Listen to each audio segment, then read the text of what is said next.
নমস্কার, আশা করি সকলে খুব সুন্দর এবং ভালো আছো। আজকে অ্যাস্ট্রো এডুকেশন প্রদ্যুৎ এই চ্যানেলে আবারও আরেকটি ভিডিওর মাধ্যমে সকলকে স্বাগত জানাচ্ছি এবং সকলকেই ফাইনাল পরীক্ষার জন্য খুব ভালো করে প্রস্তুতি নেওয়ার কথা জানিয়েই আমার ভিডিও শুরু করছি। আজকে আমরা ক্লাস 7-এর একটি কঠিনতম গল্প বলবো। সেই গল্পটির কী ধরনের প্রশ্ন উত্তর হতে পারে সেই সম্পর্কে আলোচনা করব। প্রথমেই আমি গল্পটির নাম বলে নেব। গল্পটির নাম হচ্ছে স্বাধীনতা সংগ্রামে নারী।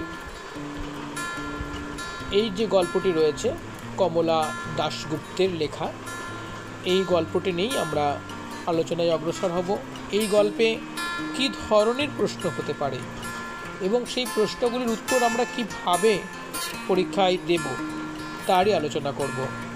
আলোচনায় যাবার আগে সকলকে অনুরোধ করব যে ভিডিওটিকে অবশ্যই লাইক সাবস্ক্রাইব করবে এবং অবশ্যই বেশি বেশি করে শেয়ার করবে যাতে সকল ছাত্রছাত্রীর কাছে ভিডিওটি পৌঁছে যায় এবং এই ধরনের ভিডিও বানাতে যাতে অনুপ্রাণিত হতে পারে তার জন্য অবশ্যই লাইক সাবস্ক্রাইব কমেন্ট করবে এবং নিজেদের পেজে অবশ্যই ভিডিওটিকে শেয়ার করবে।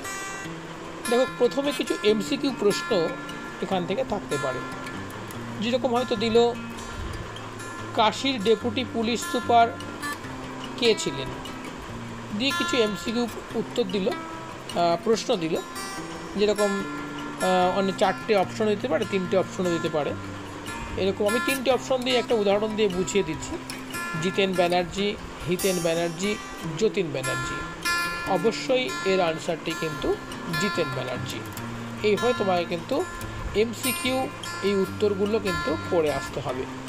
সেকেন্ড, পুলিশ সুপার গোল্ডির কাছে ননিবালা দেবীর কী ইচ্ছা প্রকাশ করেছিলেন? ননিবালা দেবী কী ইচ্ছা প্রকাশ করেছিলেন? কী ইচ্ছা প্রকাশ করেছিলেন? অর্থাৎ প্রশ্নটা এরকম থাকবে তোমাদের শূন্যস্থানে। প্রশ্নটা আরেকবার রিপিট করি তাহলে সুবিধা হবে তোমাদের। পুলিশ সুপার গোল্ডির কাছে ননিবালা দেবী শূন্যস্থান দিল কাছে ইচ্ছা প্রকাশ করেছিলেন। উত্তরটি তোমরা প্রত্যেকেই জানো, তবু বলে দিই। সারদা দেবীর কাছে তিনি ইচ্ছা প্রকাশ করেছিলেন। তিনি পত্রও লিখেছিলেন, এই নিয়ে তোমাদের গল্পতে রয়েছে এগুলো। তারপরে হয়তো দিল 3 নম্বরে যে দুক্রিবালা দেবী বিপ্লবের অনুপ্রেরণা পেয়েছিলেন শূন্যস্থান দিয়ে নিবারণ ঘটকের কাছে। এবার তোমাকে তখন লিখতে হবে নিবারণ ঘটক বোনপো, ভাইপো না ভাই। অবশ্যই উত্তরটি কিন্তু বোনপো হবে। আশা করি আলোচনাটি তোমরা বুঝতে পারছো। এরকমভাবে তোমাদের চতুর্থ যে প্রশ্নটি এরকম থাকতে পারে শূন্যস্থানে, বিপ্লবী হরিদাস দত্ত শূন্যস্থান দিয়ে ছদ্মবেশে পিস্তল চুরি করেন। তাহলে তোমাকে তখন ওখানে লিখতে হবে গাড়োয়ান ছদ্মবেশে। তোমরা জানো যে গাড়োয়ান সেজে তিনি সেই গাড়ি সমেত যে অস্ত্র ছিল সেটাকে তিনি সেখান থেকে চুরি করে নিয়ে এসেছিলেন। এইভাবে এমসিকিউ কিন্তু তোমাদের আসবে পরীক্ষায়। এখান থেকে 1টা 2টো 3টে 4টে এরকম কিন্তু আসবে। তার কিছু নমুনা আমি এখানে কিন্তু বললাম। এবার যেগুলো এসএকিউ কেমন করে থাকতে পারে, যেরকম তোমাদের 1 নম্বর এসএকিউ খুব গুরুত্বপূর্ণ। এসএকিউটা দুক্রিবালা দেবীর বাড়িতে কে কী লুকিয়ে রেখেছিল। তাহলে তোমাকে উত্তরটা ঠিক টু দি পয়েন্ট এইভাবেই দিতে হবে আনসারটি, যে দুক্রিবালা দেবীর বোনপো নিবারণ ঘটক 7টা মশার পিস্তল তার বাড়িতে লুকিয়ে রেখেছিলেন। 2, বিচারে দুক্রিবালা দেবীর কী শাস্তি হয়েছিল। তাহলে উত্তরটি কী হবে? উত্তরটি হবে স্পেশাল ট্রাইব্যুনালের বিচারের রায়ে দুক্রিবালা দেবীর 2 বছরের সশ্রম কারাদণ্ড হয়েছিল। 3 নম্বর প্রশ্ন, কবে দুক্রিবালা দেবী মুক্তি পান? 1918 সালে ডিসেম্বর মাসে দুক্রিবালা দেবী মুক্তি পেয়েছিলেন। 4 নম্বর প্রশ্ন এসএকিউ প্রশ্ন কীরকম থাকবে, রিসরাতে তল্লাশির সময় কে কে পলাতক ও গ্রেপ্তার হন। তাহলে উত্তরটা আমাদের ঠিক সেইভাবেই লিখতে হবে যে রিসরাতে তল্লাশির সময় অমরেন্দ্র চ্যাটার্জি পলাতক হন এবং রামচন্দ্র মজুমদার গ্রেপ্তার হন। ননিবালা দেবীকে কোথায় রাখা নিরাপদ হলো না? ননিবালা দেবীকে চন্দননগরে রাখা নিরাপদ হলো না। তারপরের প্রশ্ন, পুলিশ ননিবালা দেবীকে কাশী থেকে কোথায় নিয়ে এসেছিল? তাহলে এর উত্তরটি আমাকে করতে হবে, পুলিশ ননিবালা দেবীকে কাশী থেকে কলকাতার প্রেসিডেন্সি জেলে নিয়ে এসেছিল। ননিবালা দেবী কবে মুক্তি পেয়েছিলেন?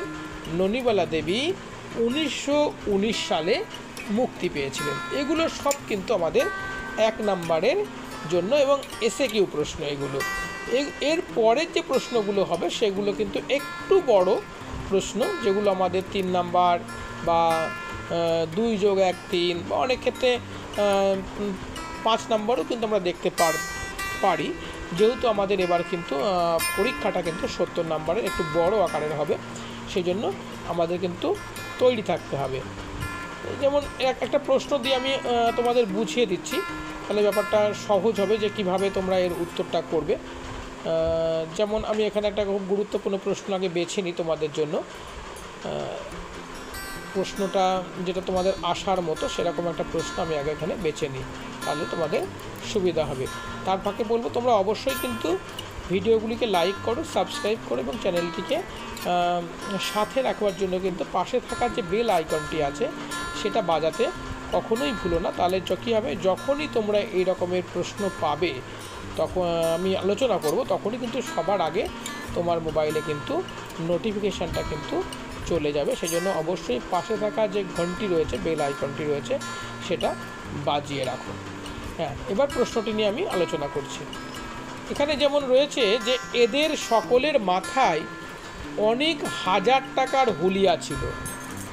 এবারে বলল যে এই হুলিয়া শব্দটির অর্থ কী, এরা কারা, এদের আশ্রয়দাত্রী কে ছিলেন, হুলিয়া থাকার জন্য এরা কিভাবে চলাফেরা করতেন।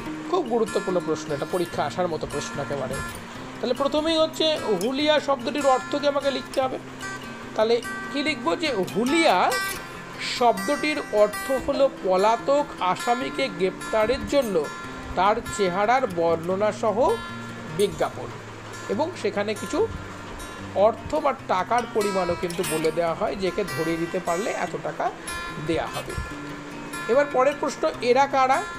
তাহলে এরা হলেন বিপ্লবী নেতা যদুগোপাল মুখার্জি, অমর চ্যাটার্জি, অতুল ঘোষ, ভোলানাথ চ্যাটার্জি, নলিনীকান্ত কর, বিনয়ভূষণ দত্ত ও বিজয় চক্রবর্তী। এদের আশ্রয়দাত্রী কে ছিলেন? পরের প্রশ্ন যেটা বলেছিলাম, তাহলে আমরা লিখব যে এদের আশ্রয়দাত্রী ছিলেন ননিবালা দেবী। এবার পরের যে প্রশ্নটা, তারা কেমনভাবে যাতায়াত করতো? হুলিয়া থাকার জন্য এরা সারাদিন দরজা বন্ধ করে ঘরে কাটাতেন, আর সুবিধা মতো নিশাচরের মতো শুধু রাতে বেরিয়ে পড়তেন। পুলিশ এসে পড়লেই নিমেষে অদৃশ্য হয়ে যেতেন, আর পুলিশ এদের ধরার জন্য হয়রান হয়ে ফিরে বেড়াতো। এগুলো হচ্ছে তোমাদের বড় প্রশ্নের জন্য। আমি প্রশ্ন এবং উত্তর দুটোই আলোচনা করলাম। যদি কারোর প্রশ্নগুলোর প্রয়োজন হয় অবশ্যই হোয়াটসঅ্যাপে আমাকে মেসেজ করবে, আমি প্রশ্নগুলোর PDF তোমাদের পাঠিয়ে দেবো। তার আগে অবশ্যই চ্যানেলটিকে সাবস্ক্রাইব করবে। ভিডিওটি দেখবার জন্য তোমাদের সকলকে অসংখ্য ধন্যবাদ। সকলে ভালো থাকবে এবং খুব মন দিয়ে পড়াশোনা করো। আগামীতে তোমাদের ভবিষ্যৎ উজ্জ্বল হোক। ধন্যবাদ।